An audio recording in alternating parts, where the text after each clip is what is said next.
It was a bright Tuesday morning when Dr. Sarah Mitchell drove her black Mercedes into Atlanta International Airport's private aviation section.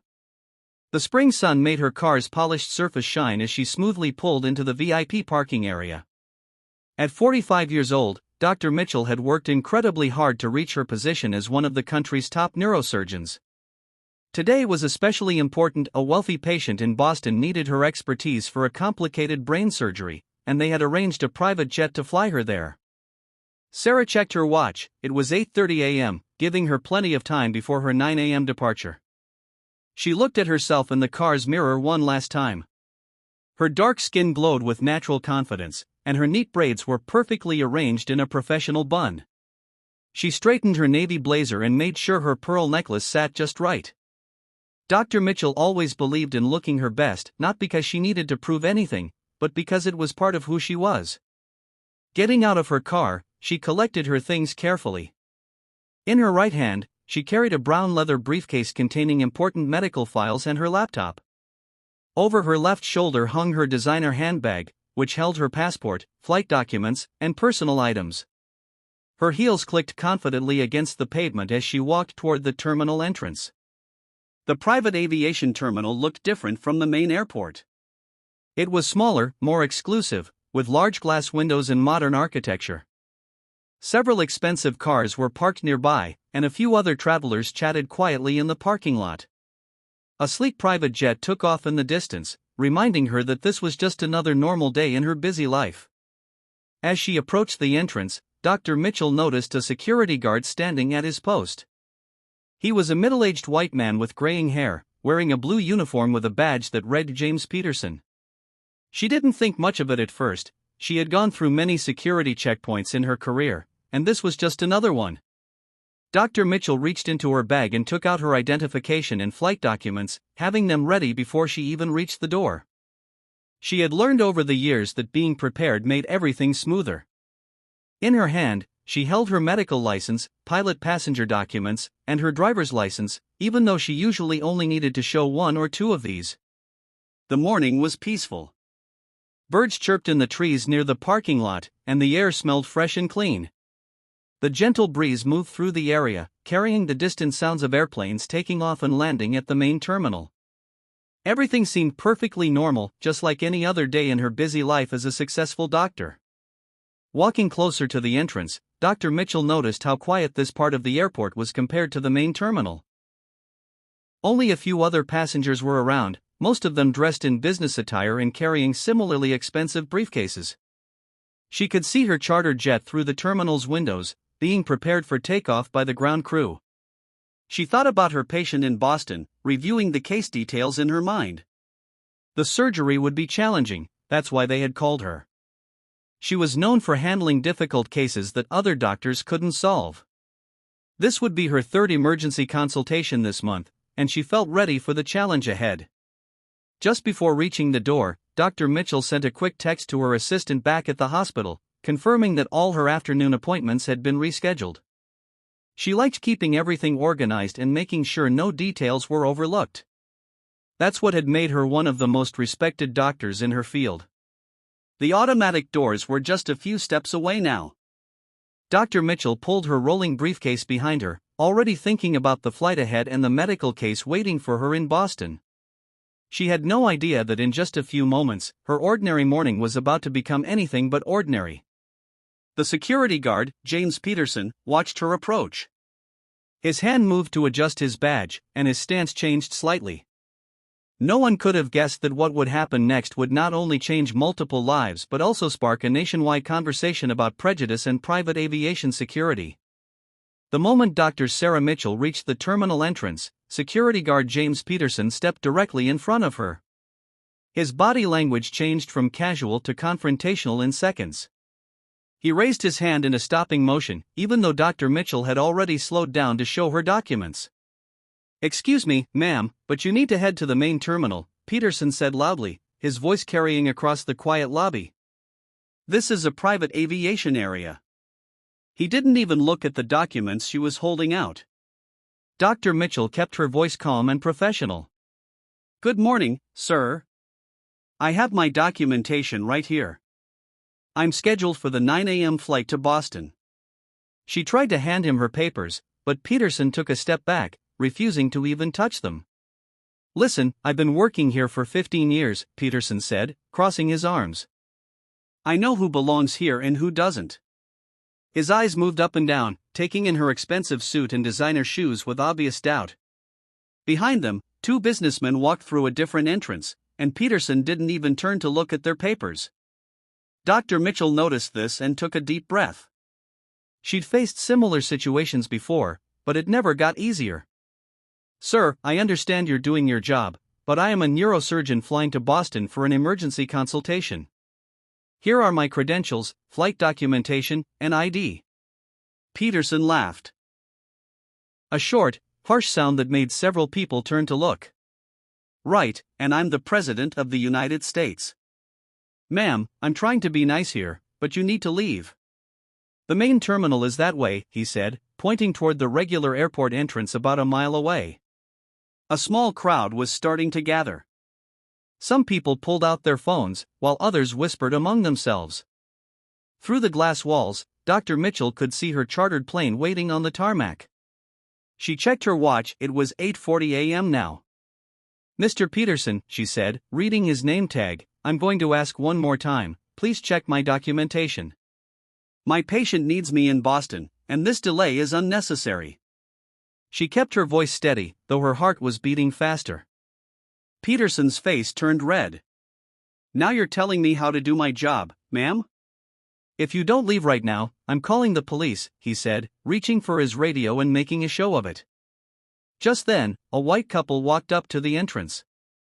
Without even looking at their papers, Peterson smiled and waved them through.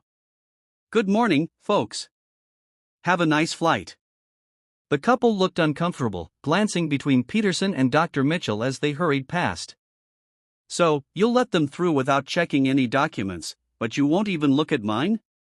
Dr. Mitchell asked quietly. She pulled out her phone and started recording. Is there something specific about me that makes you think I don't belong here? Peterson's face got even redder. Are you accusing me of something? That's it. I'm calling security, he said, grabbing his radio, his hands shaking with anger. More people had stopped to watch now. A young woman in the crowd spoke up. This isn't right. She's just trying to show her documents. But Peterson ignored her. Dr. Mitchell stayed perfectly calm. Years of performing difficult surgeries had taught her how to handle pressure. She noticed an older man in a pilot's uniform watching the scene with a frown. Several other passengers had their phones out, recording everything. Mr. Peterson, Dr. Mitchell said one last time, her voice still professional and calm, I don't want any trouble. I just need to board my flight. My patient in Boston is waiting for an emergency surgery consultation. Please just look at my documents. Security is on their way, Peterson announced loudly, ignoring her words, and you can stop with this doctor story. No one's buying it. He moved to block her view of her plane, as if trying to prove his power over the situation. What Peterson didn't know was that Dr. Mitchell had already sent a quick text to her charter company's representative. She also had the Airport Security Operations Center's number saved in her phone from previous flights. As Peterson continued his power display, she quietly pressed the call button. She knew that in situations like this, it was better to let the proper authorities handle things. The crowd around them grew larger, and the whispers got louder. The morning sun streamed through the terminal's glass walls, highlighting the tense scene for everyone to see. No one knew that in just a few minutes, everything would change dramatically. The situation at the private aviation terminal was getting worse by the minute. While Dr. Sarah Mitchell stood calmly holding her documents, more travelers started gathering around. Some were openly filming with their phones, while others shook their heads in disapproval at Peterson's behavior. A young businessman in a gray suit stepped forward from the crowd. Sir, I've seen Dr. Mitchell on the news. She's actually a famous surgeon. But Peterson waved him away angrily. Everyone needs to mind their own business, Peterson shouted, his face now bright red with anger. This is a security matter, and I'm handling it. His voice echoed through the terminal, making several people jump. Just then, another couple approached the entrance. They were wearing casual clothes but carrying expensive golf bags. Peterson's whole attitude changed instantly. He smiled broadly and quickly moved to open the door for them. "Welcome to the private terminal." Headed out for a golf trip, he asked cheerfully. Dr. Mitchell watched the scene quietly. She held up her phone, still recording everything. "Mr. Peterson, in the last 10 minutes, you've let 6 people walk through without checking any documents. I'm the only one you've stopped. Would you like to explain why?" Peterson spun around to face her. "That's it. You're trespassing and harassing me now," he said, grabbing his radio again. "Security, we have a situation at the private terminal entrance." He backed up immediately, his hands shaking as he spoke into the radio. More people had joined the growing crowd. A flight attendant from another private jet stopped to watch. She whispered something to her pilot, who immediately pulled out his phone and started making calls. "My flight leaves in 15 minutes, Dr. Mitchell said calmly. "There's a patient waiting for me in Boston who needs emergency surgery consultation. Every minute you delay me puts their health at risk." She held her medical license higher, but Peterson turned his back on her. An older woman in the crowd spoke up loudly, "This is disgraceful. She's shown you every possible document. What more do you want?" Others in the crowd nodded in agreement. Peterson's face was now almost purple with rage. "All of you are interfering with security protocols," he shouted. "If everyone doesn't clear this area immediately, you'll all be dealing with the police." Dr. Mitchell checked her phone. Her text to the charter company had been read, and the Security Operations Center was still on the line, listening to everything. She knew help was coming, but she needed to stay calm for just a few more minutes. A teenage girl in the crowd was live-streaming everything on her phone. "This is going viral already," she announced. "Over 1,000 people are watching right now." Peterson heard this and seemed to get even more agitated. "You can't film me," he yelled, trying to block the cameras with his hands. "This is a restricted area. No videos allowed." But it was too late. Dozens of phones were recording his every move. Through the terminal windows, Dr. Mitchell could see her pilot watching the scene. He was on his phone too, looking concerned. The ground crew had stopped preparing the plane and were all staring at the commotion at the entrance. "Mr. Peterson," Dr. Mitchell said one final time, her voice still professional and calm. "I understand you're upset, but I have every right to be here. I'm asking you one last time to check my documents and let me board my flight." Peterson turned back to her, pointing his finger. "You think you're so smart? You think all these people filming will help you? I've worked here for 15 years, and I know exactly who belongs here and who doesn't." Just as he finished speaking, the terminal doors opened behind him. Unknown to Peterson, his words had been clearly heard by the people who had just arrived. The crowd fell silent as everyone turned to look at the new arrivals.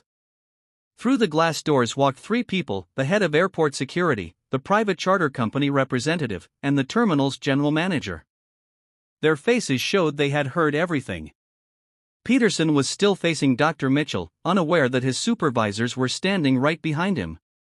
The morning sun streaming through the windows illuminated the whole scene like a spotlight on a stage. In the sudden silence, you could hear Peterson's radio crackling with responses he was no longer paying attention to. The next few moments would change everything, not just for Dr. Mitchell and Peterson, but for the entire airport security system. The silence in the terminal lasted only a few seconds before the head of airport security, Mrs. Thompson, cleared her throat. Peterson spun around, and his face turned from red to pale white in an instant. His mouth opened and closed, but no words came out. "Mr. Peterson," Mrs. Thompson said, her voice sharp and clear, "step away from Dr. Mitchell immediately." She was a tall woman in her 50s, wearing a crisp black suit with a security badge that carried much more authority than Peterson's. The charter company representative, Mr. David Chen, quickly moved to Dr. Mitchell's side. "Dr. Mitchell, I am so sorry about this incident. We've been working with you for 3 years now. This is completely unacceptable." He was already pulling out his tablet to show Peterson her flight history. The terminal manager, Mr. Roberts, stepped forward. "Peterson, hand over your security badge right now," he said, his voice firm and leaving no room for argument. The crowd watched as Peterson's hands shook while unpinning his badge. Dr. Mitchell remained calm and professional, though she felt relieved inside. She turned to Mrs. Thompson and explained, "I have all my documentation here. I've been trying to show these to Mr. Peterson for the past 20 minutes. She handed over her papers, which Mrs. Thompson quickly reviewed. "Everything is in perfect order, exactly as we would expect from one of our regular private charter passengers," Mrs. Thompson announced loudly. She turned to Peterson, who was now sweating heavily. "Would you like to explain why you refused to even look at these documents?" Peterson started stammering. I was just following protocols, you see, I thought." His voice trailed off as he realized how weak his excuses sounded.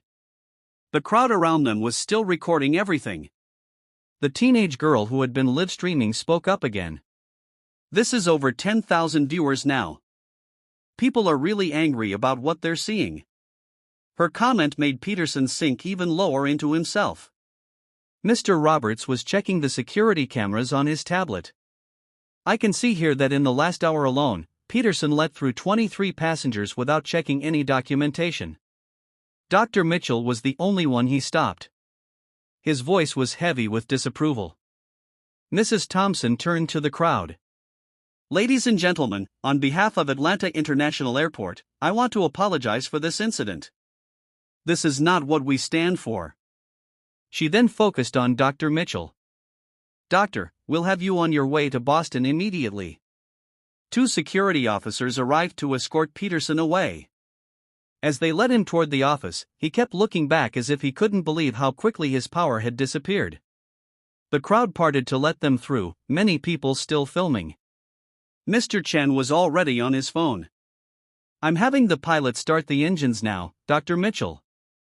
We'll have you in the air in 10 minutes. He gestured to a VIP escort who had just arrived to carry her bags. The businessman who had spoken up earlier approached Dr. Mitchell. "Dr. Mitchell, my wife was your patient last year. You saved her life. I recorded everything today. Would you like a copy of the video for your lawyers?"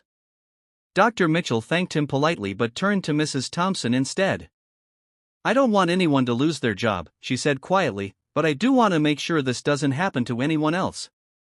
Mrs. Thompson nodded seriously. "Oh, trust me, doctor, there will be major changes after this. We've needed to update our security training for a while. This incident makes it clear we can't wait any longer." As the crowd began to disperse, many people came up to show Dr. Mitchell their support. The flight attendant who had witnessed everything handed her a business card. "I've seen similar incidents before but was afraid to speak up. Would you like my statement for the investigation?"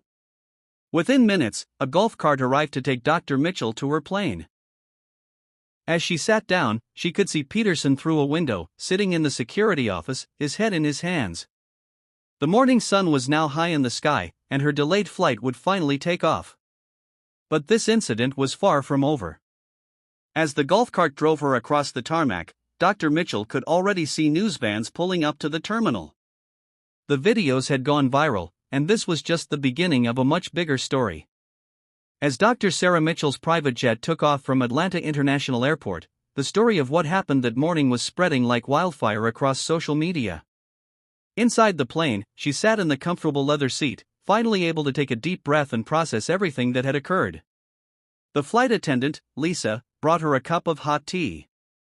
"Dr. Mitchell, I just checked my phone before takeoff. Your story is trending on Twitter and Facebook. People are calling you a hero for staying so calm." Lisa showed her phone screen, where the video had already reached over 1 million views. Back at the airport, things were getting busier by the minute. News vans from local stations as well as CNN, ABC, and Fox had parked outside the private terminal. Reporters in bright-colored blazers stood with microphones, reporting live about the incident. The morning sun made their camera lights seem unnecessary. Inside the terminal security office, James Peterson sat in a small room with Mrs. Thompson and two other security officials. His face was no longer red with anger but pale with fear. The security cameras played on a screen behind him, showing clear footage of him letting multiple passengers through without checks while blocking Dr. Mitchell. In the past hour alone, Mrs. Thompson said, reading from a report, you checked 0 documents from white passengers but stopped 3 black passengers, including Dr. Mitchell. She looked up from her papers. Would you like to explain this pattern? Peterson stared at his hands on the table. I was just trying to maintain security, he mumbled. But even he didn't seem to believe his own words anymore. The evidence was too clear on the security footage playing behind him. Meanwhile, in the main terminal office, Mr. Roberts was dealing with a flood of phone calls. The airport's social media team reported that thousands of people were sharing their own stories of discrimination at airports. Major news networks were requesting statements, and civil rights organizations were calling to offer support. Dr. Mitchell's phone kept buzzing with messages, but she had turned it to silent mode. She needed to focus on reviewing her patients' medical files before landing in Boston. Still, she couldn't help but notice the supportive texts from her sister. Asterisk, you handled that like a queen. Mom and Dad would be so proud at asterisk, one of the messages read. Back in Atlanta, the charter company's office was busy making changes. Mr. Chen called an emergency meeting with his staff. From today, we're changing our protocols, he announced. Every VIP passenger will receive a digital ID card with their photo. No more discrimination based on appearance. The teenage girl who had live-streamed the incident, Jenny Martinez, was being interviewed by a local news station. I just knew I had to record it, she explained. Dr. Mitchell was so professional, and that guard was so obviously wrong. People need to see that this still happens. In the airport's executive offices, the management team gathered for an emergency meeting. The airport CEO, Mr. Richard Wilson, joined via video call, his face serious on the big screen. This is not just about one security guard, he said. We need to review our entire security training program. Mrs. Thompson presented a thick folder of complaints that had been filed against Peterson over the past year. Most had been ignored or dismissed. We found 12 similar incidents, she reported, all involving minorities being stopped without cause. Outside in the terminal, regular passengers stopped to watch the news reports playing on the airport TV screens. The videos from different angles showed how Dr. Mitchell had handled the situation with grace and professionalism, while Peterson had become increasingly aggressive. Up in the air, Dr. Mitchell's pilot made an announcement. We're making good time to Boston. We should land about 20 minutes ahead of schedule, making up for the delay. Dr. Mitchell smiled, knowing her patient would still receive the care they needed on time.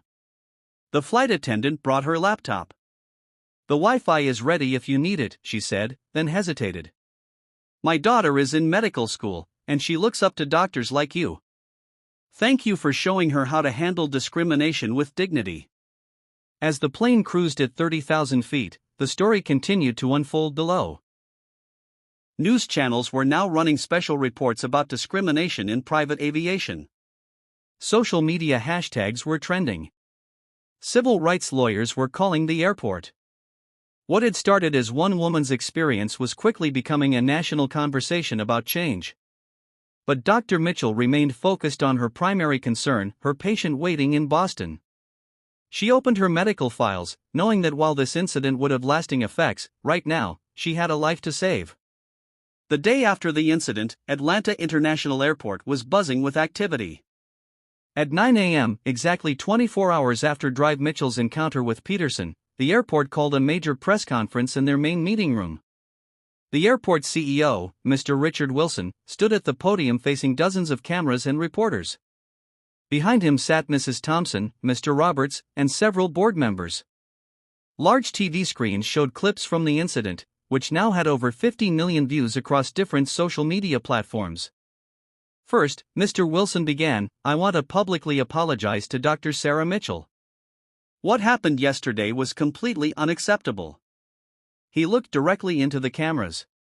Today, we're announcing immediate changes to our security procedures. Meanwhile, in Boston, Dr. Mitchell was leaving the hospital after successfully completing her patient's emergency surgery consultation. As she walked out, hospital staff members stopped to shake her hand. Many had seen the viral videos, and some even asked to take selfies with her. Dr. Mitchell, a young black medical student, called out, "Thank you for showing us how to stand up for ourselves with dignity." The student's eyes were filled with tears. "I've been afraid to apply for private hospital positions, but you've given me courage." Back in Atlanta, Peterson's work history was becoming public. Local news stations reported that 5 other employees had come forward with stories about his discriminatory behavior over the years. Each one described how their complaints had been ignored by previous management. Mrs. Thompson sat at her desk reading through hundreds of emails. Many were from other airports across the country, asking about Atlanta's new security training programs. "We can't hide from this anymore," she told her team. "It's time for real change." In the terminal where everything had happened, workers were installing new security cameras and updating the check-in systems. Signs were being put up explaining passenger rights and proper security check procedures. Every security guard was wearing a new body camera. The teenage girl who recorded the viral video, Jenny Martinez, had become an overnight sensation. Morning talk shows wanted to interview her. "I just did what was right," she told one reporter. "When you see something wrong, you can't stay quiet anymore." Dr. Mitchell's phone kept ringing with interview requests from major TV networks. Her assistant had to set up a special email just to handle all the messages. But Dr. Mitchell only agreed to one interview with a medical journal about discrimination in healthcare and aviation. At the airport security office, all guards were attending a mandatory emergency training session. The new instructor, a diversity expert, showed them the video of Peterson and Dr. Mitchell. "This is what discrimination looks like," she explained, "and this is why we need to change." Social media couldn't stop talking about the incident. #Dr. Mitchell wronged and #aviation discrimination were trending worldwide. Celebrities and politicians shared the video, calling for changes in how airports handle security across the country. Peterson himself was facing serious consequences. The airport had fired him, and their investigation found a pattern of discrimination in his work history. He tried giving an interview to defend himself, but his excuses only made things worse. "I was just doing my job," he claimed, but the video showed otherwise. Dr. Mitchell's charter company made big changes too. They created a new VIP passenger app with photos and pre-approved security clearance. "We want all our passengers to feel safe and respected," Mr. Chen announced in a press release. The airport's board of directors held an emergency meeting that afternoon. They approved a $1 million budget for new security training and equipment. "This incident opened our eyes," one board member told reporters. "We can't let this happen ever again." By evening, other airports started calling Atlanta for advice. They wanted to know how to improve their own security procedures. Mrs. Thompson spent hours on conference calls, sharing their new plans and discussing ways to prevent discrimination. As the sun set on this dramatic day, Dr. Mitchell finally returned to her hotel room in Boston. She turned on the TV to find herself on nearly every news channel. But instead of watching, she turned back to her medical papers. Tomorrow, she had more patients to help, and that was still her main priority. The story had become much bigger than one incident at one airport. It had started a national conversation about discrimination in aviation, healthcare, and beyond. And it all began because one professional woman stood her ground with dignity and grace. 7 days after the incident at Atlanta International Airport, Dr. Sarah Mitchell sat in her office, looking at a stack of letters. Hundreds of people from across the country had written to share their stories and thank her. Her secretary had organized them neatly on her mahogany desk. "Dr. Mitchell," her assistant Jenny called from the doorway, "CNN is here for your first official interview." Dr. Mitchell had waited a week before speaking publicly, wanting to make sure her message would help create real change. The CNN reporter, Maria Santos, set up in Dr. Mitchell's office. The walls behind them displayed Dr. Mitchell's medical degrees and awards. "Your video has now been viewed over 100 million times," Maria began. How do you feel about becoming a symbol of standing up against discrimination? Dr. Mitchell thought carefully before answering. This isn't about me, she said calmly. It's about changing a system that affects thousands of people every day. She held up some of the letters. These stories show that what happened to me wasn't unique. Meanwhile, at Atlanta International Airport, big changes were happening. Every security guard now wore a body camera with a clear ID number.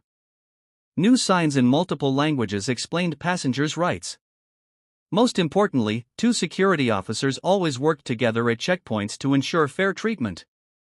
The airport's new training program had become a national model. Mrs. Thompson spent her days hosting officials from other airports who wanted to learn from Atlanta's changes. What happened with Dr. Mitchell forced us to face our problems, she told them. Now we're fixing them.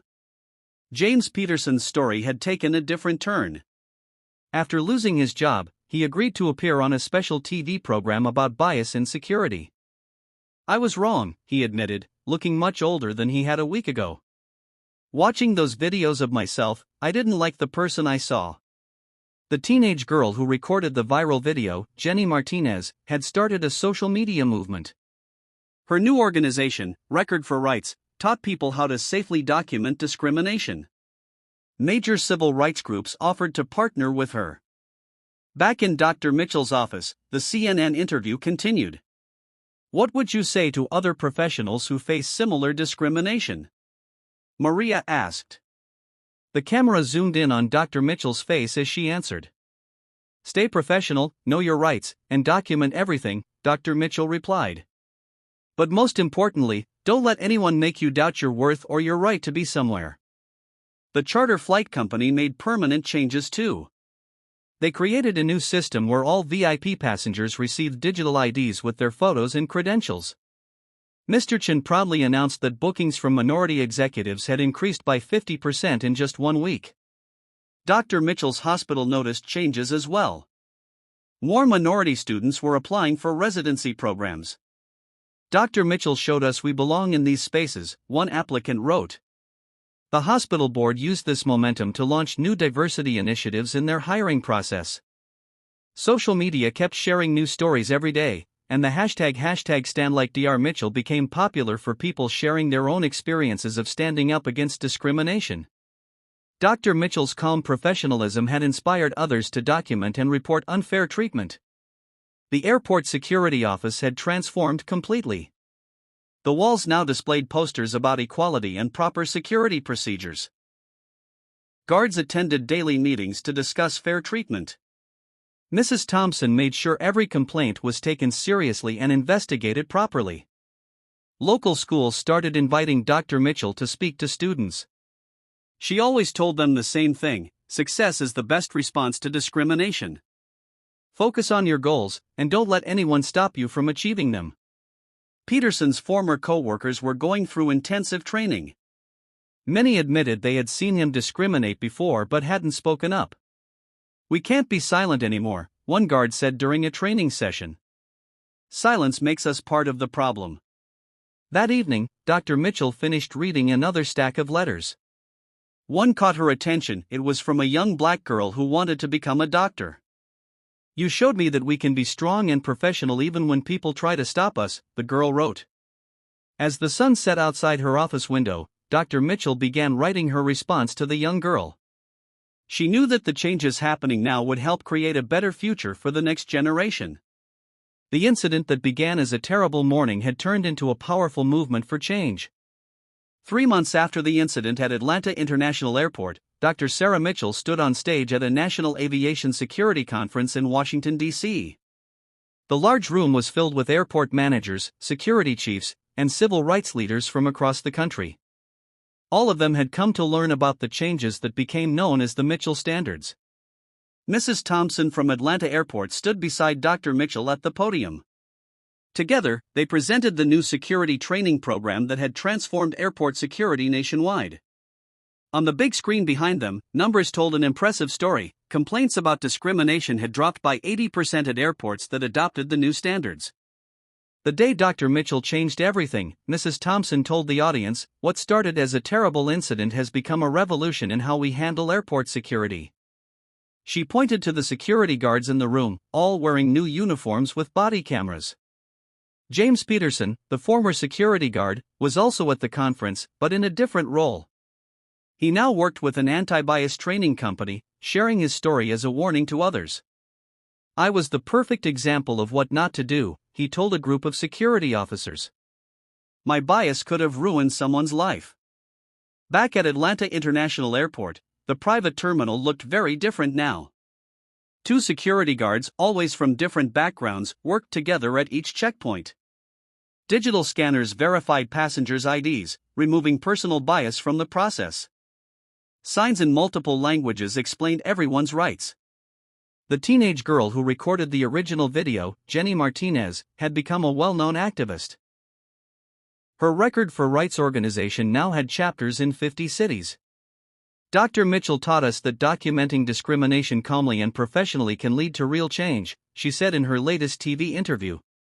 Dr. Mitchell's medical practice had grown too. More minority patients sought her out, feeling comfortable with a doctor who stood up for equality. Her waiting room walls now displayed news articles about the airport incident, showing patients that they could stand up for themselves too. The charter flight company had seen amazing results from their changes. Their new digital ID system became the industry standard.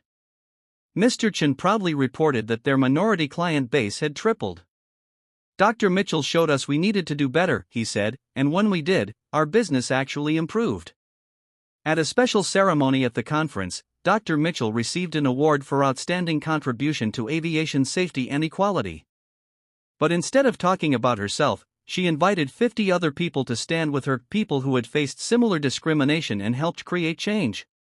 "This isn't about one incident or one person," Dr. Mitchell told the crowd. "It's about making sure everyone is treated with respect and dignity." The audience gave her a standing ovation, many wiping tears from their eyes. The media coverage had changed too. Instead of just showing videos of discrimination, news channels began reporting on the positive changes at airports. Security guards who handled situations with fairness and professionalism received public praise. Good behavior became the new viral trend. Peterson's old security office had been completely transformed. New employees watched the incident video during training, learning how bias could cloud judgment.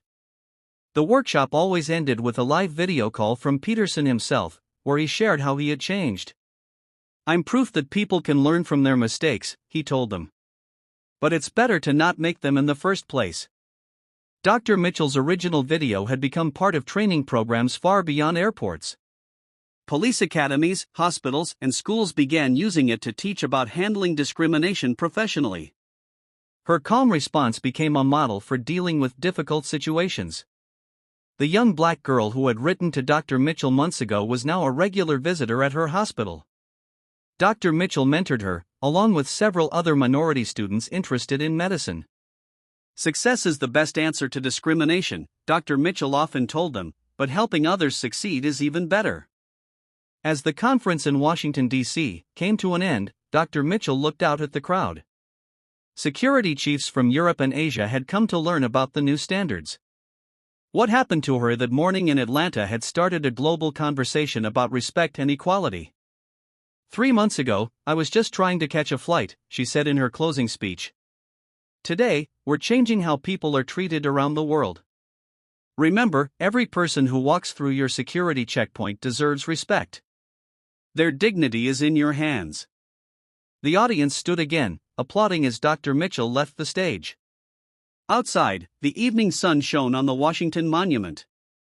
Inside, people from around the world were learning how one person's dignity and professionalism could change everything. The Mitchell standards weren't just rules anymore, they were the future of aviation security. A year later, the effects of Dr. Mitchell's stand were still rippling across industries. Airports worldwide had adopted versions of the Mitchell standards, with complaints about discrimination dropping dramatically. Airlines began offering more inclusive training for their staff. In the United States, a congressional hearing on aviation equality highlighted her story as a catalyst for widespread reform. Dr. Mitchell continued her work as a neurosurgeon, balancing her demanding career with her newfound role as an advocate for fairness. Invitations poured in for her to speak at conferences, schools, and corporations. She carefully chose events where she could make the most impact. One evening, as she reviewed a research proposal in her office, she received an email from Jenny Martinez.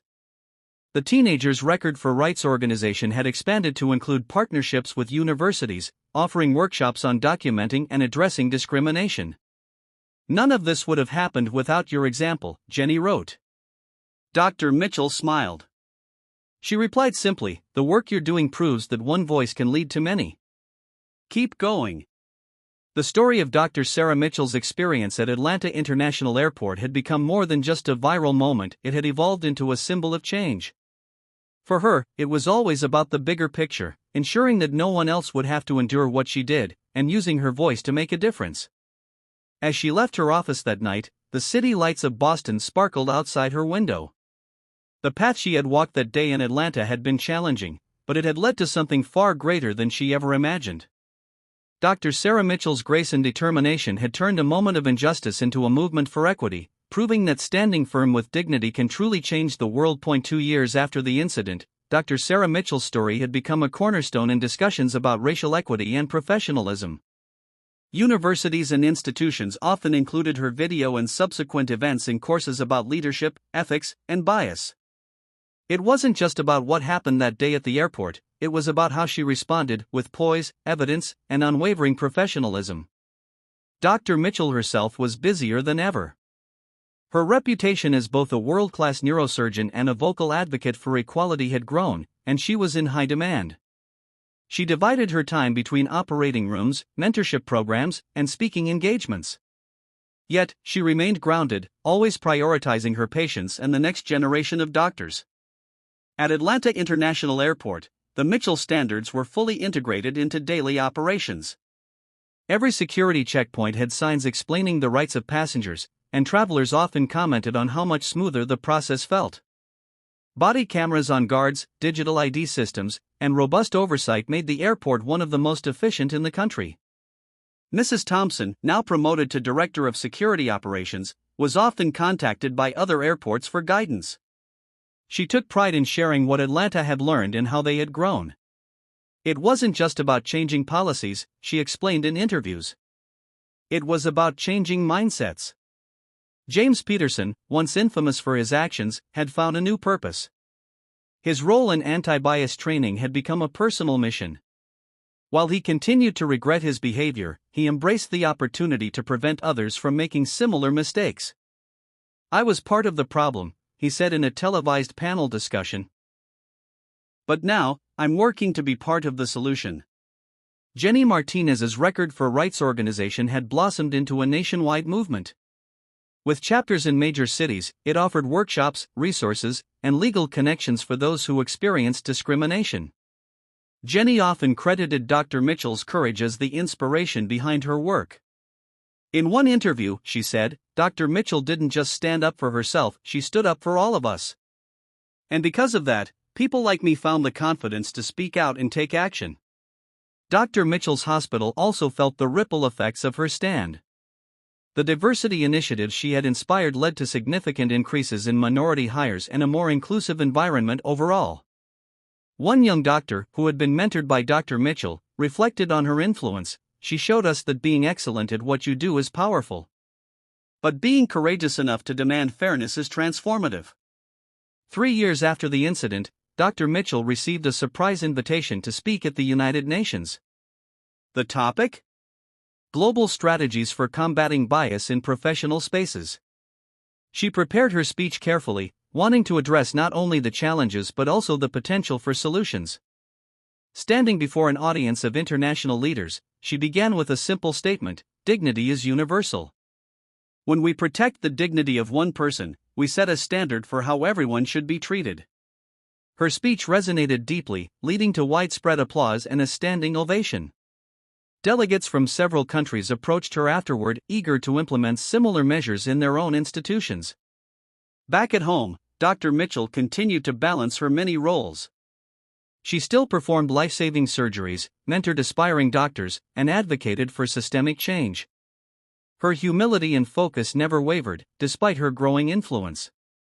One day, as she walked through her hospital, she encountered a familiar face, Jenny Martinez, now a law student, there to give a presentation on legal rights in healthcare. The two women embraced, sharing a moment of mutual pride and admiration. "You've come so far," Dr. Mitchell said with a smile. "Because of you," Jenny replied. The impact of that morning in Atlanta had grown beyond anything Dr. Mitchell could have imagined. It wasn't just about her experience, it was about the countless people who felt seen, heard, and inspired by her response. Her legacy was one of resilience, professionalism, and the unwavering belief that change, though difficult, is always possible when we stand firm for what is right. 5 years after the Atlanta incident, the Mitchell Standards had become a global benchmark for fairness and equity in security protocols. Airports in over 30 countries had adopted similar measures, and the International Aviation Authority, IAA, introduced a passenger rights and fair treatment certification inspired by Dr. Mitchell's advocacy. The IAA's annual report cited a dramatic decline in complaints about discrimination at certified airports. Headlines praised the initiative, with one prominent article calling it *The Mitchell Effect, Changing Aviation and Beyond. Dr. Mitchell's influence had also reached far beyond aviation. Corporations, universities, and government agencies had embraced her approach as a model for addressing systemic bias. Diversity training programs were updated to include segments titled "The Power of Professionalism" and *Calm Amid Crisis, the Sarah Mitchell Approach. In Atlanta, the airport had become a source of pride for the city. Visitors often stopped to take photos by a plaque in the private terminal dedicated to Dr. Sarah Mitchell. It read, in honor of her courage, professionalism, and unwavering commitment to dignity and equality for all. Mrs. Thompson, who had overseen the transformation of the airport, reflected on the journey. "What started as one incident taught us to reimagine how we serve everyone. Dr. Mitchell showed us the path, and we've been walking it ever since." Meanwhile, James Peterson's journey had continued to evolve. After years of working with anti-bias initiatives, he published a memoir titled *Lessons in Accountability, My Role in the Mitchell Standards. The book was both a candid reflection on his past actions and a guide for others to recognize and address their own biases. In a televised interview, Peterson shared, "Dr. Mitchell didn't just change the system, she changed me. Her grace in the face of my behavior taught me more about dignity than I ever knew." Jenny Martinez, now a practicing civil rights attorney, had expanded Record for Rights into a global nonprofit. Her organization partnered with schools, airports, and workplaces to teach people how to document and report discriminatory incidents safely and effectively. At an international conference on human rights, Jenny credited Dr. Mitchell for her success. "The world needed someone to stand firm with grace and intelligence, and Dr. Mitchell showed us how it's done. She proved that change is possible when you refuse to be silenced." Dr. Mitchell herself remained humble despite the widespread recognition. She continued her work as a neurosurgeon, often using her influence to advocate for more equitable access to healthcare. She launched a scholarship fund for minority students pursuing careers in medicine and aviation, ensuring that her impact would last for generations. One evening, after a long day of surgeries, she opened a letter from a young girl in Kenya. The girl shared how watching Dr. Mitchell's story had inspired her to become a pilot. "I want to fly planes," the letter read, "and I want to make sure everyone who steps on board feels respected and safe." Dr. Mitchell smiled as she folded the letter. The ripple effects of her stand continued to grow, reaching people she would never meet but whose lives were better because of her courage. 10 years after the incident, Dr. Mitchell was invited to deliver a keynote speech at a global summit on human dignity and equality. Leaders from around the world gathered to hear her insights. Her message was simple but powerful. Every person has the right to dignity. When we stand up against injustice, not with anger, but with professionalism and resolve, we create the foundation for lasting change. The standing ovation that followed was a testament to the enduring legacy of her actions that morning in Atlanta. What began as a moment of injustice had become a movement of global transformation, led by a woman whose strength, integrity, and commitment to equality inspired millions. Dr. Sarah Mitchell had not just stood her ground, she had changed the world. 15 years after the incident at Atlanta International Airport, Dr. Sarah Mitchell's legacy had transcended her field of medicine and aviation security. She was now a symbol of resilience, professionalism, and the power of standing up for what is right. Her work had inspired international institutions to adopt comprehensive equality policies. The Mitchell Standards were now a part of aviation law in multiple countries, making security processes more transparent and inclusive. These standards extended beyond airports, influencing systems in education, healthcare, and corporate settings. In Atlanta, the airport had undergone even more significant changes. A state-of-the-art passenger rights center was established, and it was named the Sarah Mitchell Equity Hub. The facility served as a training ground for security personnel from around the world, teaching them about bias prevention and respectful treatment of passengers. The terminal where the incident occurred was redesigned, with a permanent exhibit showcasing the events that led to the creation of the Mitchell Standards. The exhibit included video footage, testimonials, and interactive elements that educated visitors on how one individual's stand could create global change. Travelers often stopped to learn more, and many left inspired. Mrs. Thompson, now retired, visited the exhibit frequently. Dr. Mitchell didn't just help the airport change, she remarked during one visit, she helped us lead the way for others. Dr. Mitchell's personal and professional life continued to thrive. She had written a memoir titled Grace Under Pressure, My Journey from Injustice to Impact, which became a bestseller. In it, she shared the lessons she had learned not only as a neurosurgeon but as an advocate for equity. The book was praised for its honesty and its actionable advice on how to create change in difficult environments. Her hospital honored her contributions with a new medical wing named after her. The *Dr. Sarah Mitchell Center for Excellence in Neurology and Diversity focused on groundbreaking research while also creating opportunities for underrepresented medical students. Jenny Martinez had become a prominent human rights advocate. Her organization, Record for Rights, was now a household name, providing legal and educational resources to marginalized communities worldwide. At a gala celebrating the organization's 15th anniversary, Jenny reflected on the moment that inspired her journey. I still remember the calm but firm way Dr. Mitchell stood her ground, she said to the audience. She didn't shout. She didn't waver. She simply refused to let prejudice win.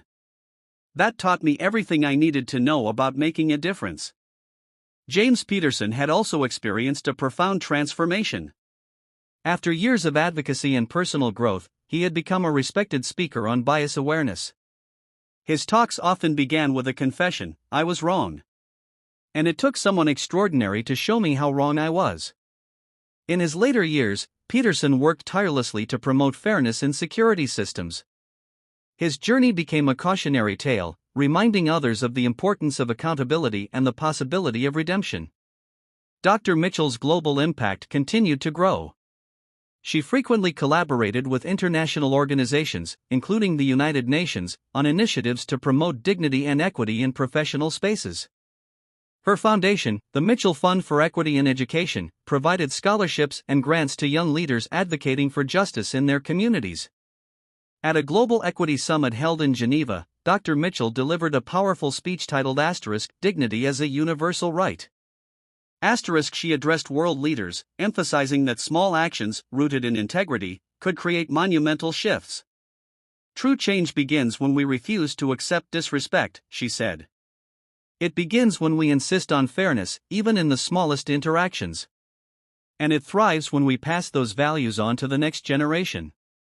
Her words resonated deeply, receiving a standing ovation that lasted several minutes. As the years passed, Dr. Mitchell's story remained a beacon of hope. Documentaries, books, and academic studies analyzed her experience and its aftermath, cementing her role in history as a transformative figure.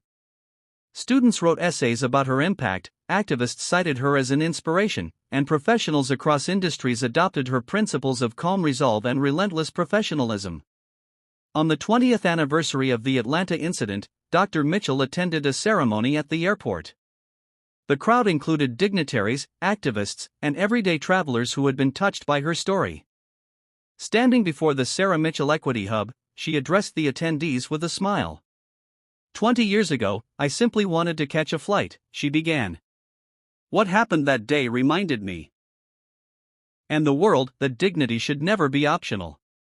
It's a right.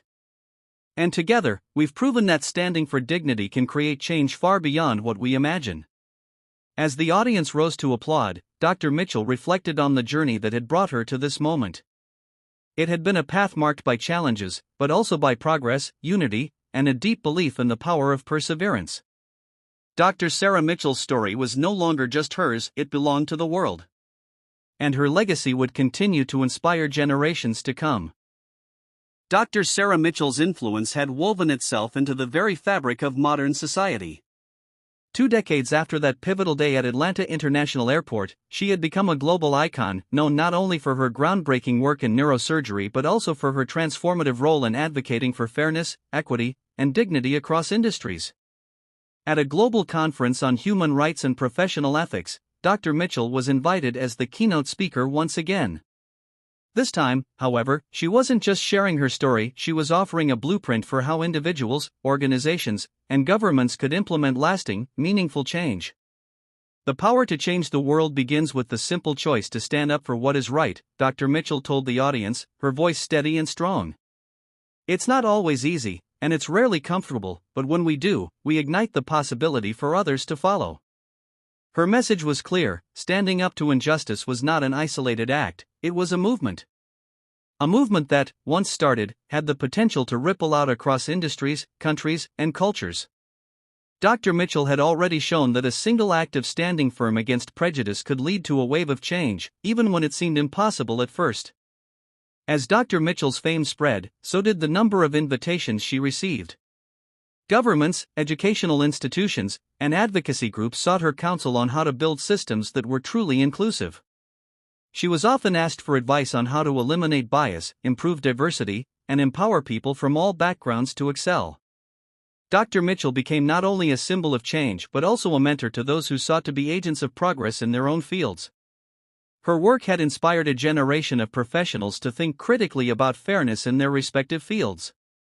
Doctors, lawyers, pilots, and educators began incorporating her principles into their daily practices, using Dr. Mitchell's example to ensure that every interaction, whether with colleagues or clients, was rooted in respect. Dr. Mitchell's role as a mentor grew exponentially over the years.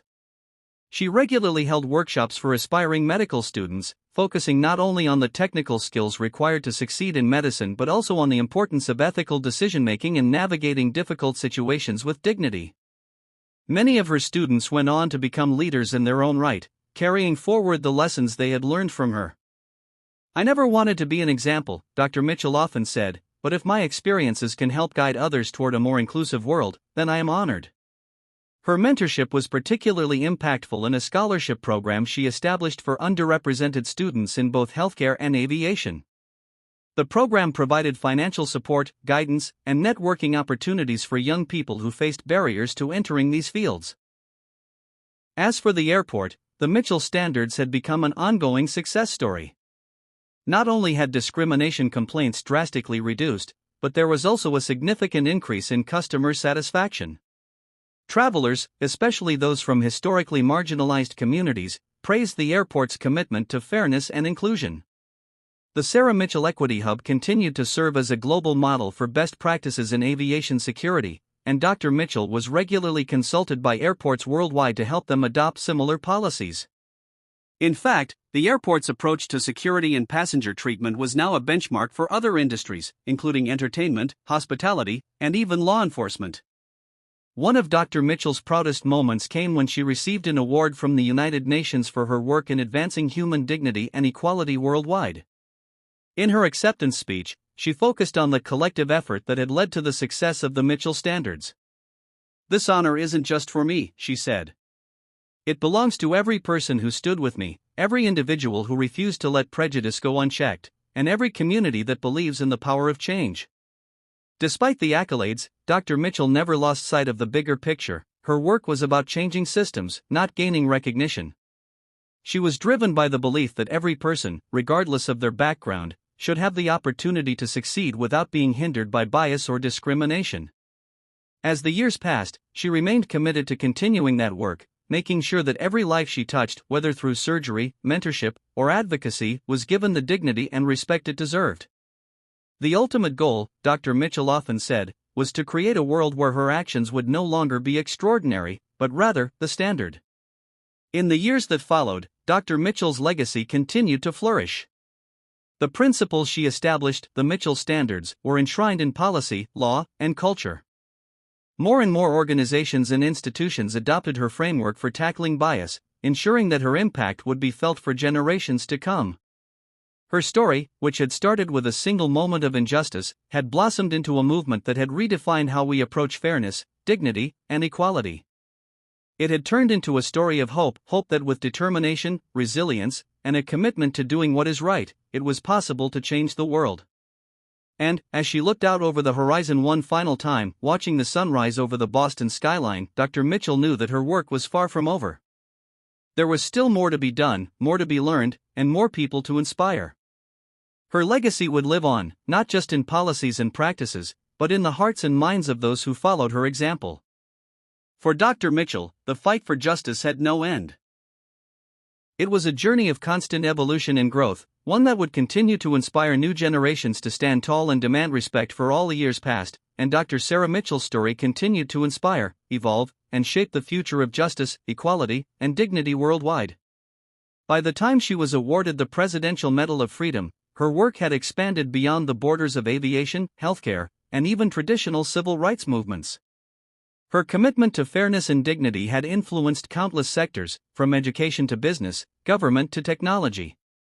The Presidential Medal of Freedom ceremony was a profound moment, but Dr. Mitchell took it not as a personal triumph but as a victory for every person who had fought for fairness alongside her. Her speech, as always, was simple but powerful. This isn't about one individual's journey. It's about the collective power of all those who have stood up, day after day, refusing to accept a world built on inequity. It's about the generations that will come after us, whose voices will rise, stronger and clearer, demanding dignity for all. Dr. Mitchell's foundation, the Mitchell Fund for Equity in Education, continued to provide scholarships and support programs for marginalized groups. It had grown into one of the most influential philanthropic organizations, shaping not only policy but also individual lives. Through it, countless young people had found their voice, confidence, and the tools they needed to become leaders and advocates for change in their own right. Her work in neurosurgery also advanced, as she and her team pioneered groundbreaking treatments that changed the way doctors approached complex brain surgeries. In fact, Dr. Mitchell had become known for a dual legacy, one as a trailblazer in the medical field and another as a fierce advocate for societal change. Despite all the recognition, Dr. Mitchell's focus never wavered. Even in her later years, she spent her time in hospitals, working with the next generation of doctors, helping them understand that medicine is as much about humanity and compassion as it is about technical skills. She mentored young Black doctors, especially women, ensuring they knew they had a place in a field that often felt closed off to them. Her mentorship extended far beyond medicine, offering guidance on navigating prejudice, excelling despite barriers, and creating lasting change. Dr. Mitchell often said, "The real impact is when you see the world through someone else's eyes, and in turn, you create space for them to stand where you've stood." We are only as strong as our ability to bring others along with us. One afternoon, many years later, Dr. Mitchell found herself back at Atlanta International Airport. This time, she wasn't just a passenger, she was there for a special dedication ceremony at the Sarah Mitchell Equity Hub. The airport had become a model of fairness, and the Mitchell Standards were now adopted in airports worldwide, with thousands of employees trained each year in those principles. At the ceremony, surrounded by dignitaries, former colleagues, and students, Dr. Mitchell spoke not about her journey but about those who continued to shape the future. She said, "Change is a continuous effort, never a finished project. What we've started here is just the beginning. The real work lies ahead, as we move into new areas of inequity, those hidden in plain sight, where systems of bias still thrive. That is where the next generation of leaders, advocates, and changemakers will rise." Her words, as always, were grounded in reality, humility, and a deep sense of responsibility. Even as her legacy was firmly cemented in the history of human rights, she remained focused on what could still be done, what work still needed to be carried on. As the years wore on, Dr. Mitchell slowly began to step back from the front lines of her advocacy, passing the torch to a new generation of leaders. She continued to serve as a guiding light, often meeting with young activists, lawyers, doctors, and educators. She shared her story, yes, but more importantly, she listened. She gave advice, but she also sought out the voices of those who were pushing the boundaries in their own ways. Through it all, Dr. Mitchell maintained the core belief that progress is not just about achieving one goal, it's about laying the groundwork for others to build on. She'd always known that, though her story had made waves, the real power lay in empowering others to share their own stories, fight for their own causes, and stand for dignity. In her final years, Dr. Mitchell retired from active practice in neurosurgery, but she remained a highly sought-after speaker and advisor. Her voice had become the voice of reason and justice in numerous global forums. She was honored at countless events and celebrated by governments, institutions, and organizations worldwide, but as always, she refused to make the focus about her. At a final event before her passing, Dr. Mitchell was awarded the Nobel Peace Prize for her lifelong commitment to advancing human dignity and equality. In her acceptance speech, she humbly stated, "This is not a recognition for one person's work. It is a recognition of the collective power of all those who have stood up against injustice, who have fought for fairness, who have refused to let the world remain unchanged." She paused, looking out at the audience of global leaders, activists, and citizens who had gathered to honor her. "I am one of many voices. But together, our voices form the symphony of progress, and the future belongs to those who dare to create change." After Dr. Mitchell's passing, a memorial was held in her honor. Thousands gathered to pay tribute to the woman who had not only revolutionized medicine but also transformed the very way the world thought about justice and equality. Her influence continued to shape policy, inspire activism, and drive change for generations. At her memorial, people shared stories of how Dr. Mitchell had touched their lives, from young students whose dreams she had helped realize to colleagues whose careers had been transformed by her mentorship and leadership. But the most enduring tribute came from a phrase that had become synonymous with her name. "Dignity is a right, not a privilege." Dr. Sarah Mitchell's legacy had created a new world where equality was not optional, but a given, a world where people could be judged by their actions, not their appearance, and where fairness and respect were universal. Her life had proven that one person could, indeed, change the course of history. Her journey, which began with a single moment of injustice, had become a beacon for generations to come, lighting the path toward a more just, compassionate, and equitable world. Dr. Mitchell's impact was not measured in accolades or awards, but in the enduring transformation she had inspired, and the millions of lives she had touched along the way. As time passed, Dr. Sarah Mitchell's legacy continued to shape and inspire, not just in the field of aviation security or medicine, but in every facet of society. Her story became a core part of many social justice curricula worldwide. Her name was spoken with reverence in classrooms, boardrooms, and government offices, where people acknowledged how she had changed the very fabric of their professions. Her memoir, Grace Under Pressure: My Journey from Injustice to Impact, had become a textbook of sorts for leadership, especially for women of color and those from marginalized communities. The book was used in universities to teach students how to navigate complex systems with grace and resilience while standing firm against prejudice. Dr. Mitchell's foundation, the Mitchell Fund for Equity in Education, expanded into a global network, working in tandem with other organizations committed to social change. The fund's mission, to create opportunities for underrepresented individuals in fields like medicine, aviation, law, and business, had far-reaching effects. Scholarships were now offered to young people from all over the world, enabling them to pursue careers in the most competitive and often exclusive industries. The Foundation's programs helped empower thousands of young women and men to break through barriers they had previously seen as insurmountable. They provided mentorship, networking opportunities, and professional development in spaces where their presence had often been excluded or discouraged. And, in a profound turn of events, many of the individuals who had benefited from Dr. Mitchell's scholarship programs now sat at the helm of major corporations, healthcare systems, and governmental organizations, further perpetuating the change Dr. Mitchell had sparked. Despite all the accolades, Dr. Mitchell remained humble in her final years. She had never sought fame or recognition. Her focus had always been on those who were disenfranchised, on those whose voices had not yet been heard. Her retirement from medicine allowed her to spend more time with her family, writing, and reflecting on her legacy. Her son, now an adult and a prominent advocate for mental health awareness, often shared stories about how his mother had balanced the pressures of being a world-renowned neurosurgeon and a civil rights leader with the love and dedication of a mother. "I grew up knowing my mom's reputation as a healer and a leader," he once said in an interview. "But more importantly, I knew her as someone who always fought for fairness, no matter who it was for. She taught me to be both kind and strong." In her later years, Dr. Mitchell also began writing more frequently, contributing essays on social justice, health disparities, and the importance of global cooperation for equality. She became a fixture at conferences, always speaking with the same wisdom, humility, and unshakable resolve that had defined her entire life. One of her final projects was a collaboration with other human rights advocates to form a global coalition for equality in healthcare. The coalition aimed to address the systemic barriers that prevented marginalized communities from accessing quality care. This initiative, much like Dr. Mitchell's work with the airport, became a transformative effort in its own right. The impact of Dr. Mitchell's life had already spread well beyond the domains of aviation or neurosurgery, influencing a new generation of leaders, activists, and professionals who looked to her as a model of how to enact change with dignity, strength, and unwavering professionalism.